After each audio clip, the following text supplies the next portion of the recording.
Right, so we've moved around onto the Angling Techniques, and we're just gonna have a look at a few of the bait boats and just like explain what we've got on display. So, what's your relationship with Angling Techniques? Well, I actually work for Angling Techniques, so I'm actually work full time as a consultant for them. So a lot of involvement with the development of boats and all these shows, demonstrating the boats and doing articles about, the goods and pros of bait boats, because they've really got a bad name. But if they're used sensibly, they're an excellent tool. I mean, people say they're cheating, there's a jealousy factor in it, but there's also a fish safety factor as well. So there is a lot of controversy, and I have done, since I've been with Angling Techniques, brought out do's and don'ts. But I always think if an angler wants a carp, he will still cast the snags, pull in the trees, use the wrong lines. So it is education. I always hear that, well, it's pretty common sense that you shouldn't put it somewhere you can't cast. But a lot of people, I don't like, naming any names, not that I know any, but people will do it because they've got the advantage of doing it. Like under trees, for example, round trees, they'll put it where they can't. So obviously, you don't allow people to do that. You don't promote My philosophy is, if it's carp safety first thing. If that carp, you're going to put a bait where a carp is going to get snagged, or you're going to lose that fish in line, then you should not put that bait there. Say someone was looking to get a bait boat, they didn't know whether it would be an advantage to them. What would you say to them to not persuade them to buy one, but what would you give the advantages of using one? Well, the advantage is presentation. It's absolutely perfect presentation, and for baiting up, it's just so accurate. Even in open water, if you do your homework properly and use marker floats, mark up your line, you're getting bait in a very tight area.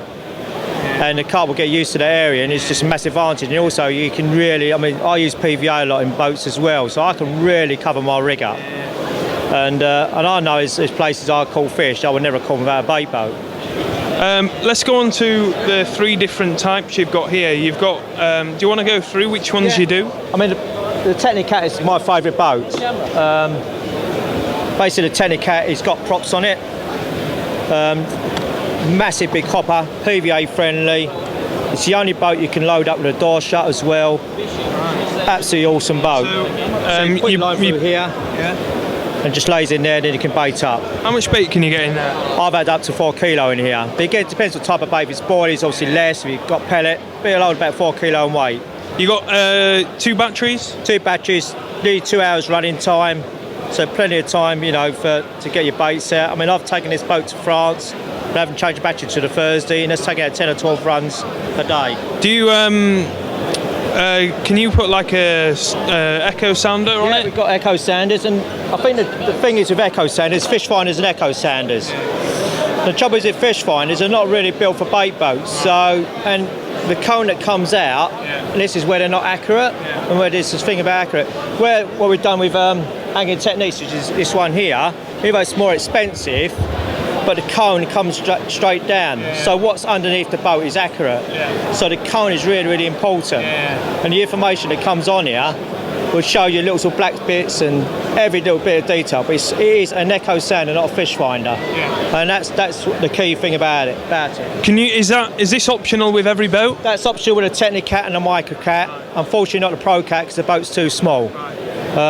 What's the difference in price on each one? Well, basically, you're talking it's just under £500. This one's just under £700. And you've got the Microcat, the old dancing Microcat, just say £100. And to have one of these fitting, you add on £644. But, again, they're English built, they're not Chinese, and they're built in England. The nice thing is, electric and water don't like each other, so sometimes there may be a possibility of going wrong. As you know, the parts are made in England, are already available. And that's a good thing for, if you're paying that investment, you want to know that it's always repairable. And we got boats that are 18 years old that still come back for a service. At the end of the day, it will have its advantages of catching your fish. Massive advantage. And I also use them as feed. And again, you get anglers, just take it out with a line, just drop it and think they're going to catch fish. But you wouldn't do that if it was spotting, you would just keep feeding it. And again, as a match angler, you always feed this swim. And it's quite often I will still cast but keep feeding a bait with a bait boat. So again, it's how you use it, and certainly it's education. Right, what's the website for Angling Techniques? Is Yeah, it's at www.anglingtechniques.com. We've also got a nice brochure out now of all the information on. It's available from us, so we can send it in the post, or you get it from leading tackle shops. There you go. So that's Angling Techniques, displaying all the bait boats at the British Carp and Angling Show at the Norfolk Showground. Cheers, Keith. Cheers, thanks a lot.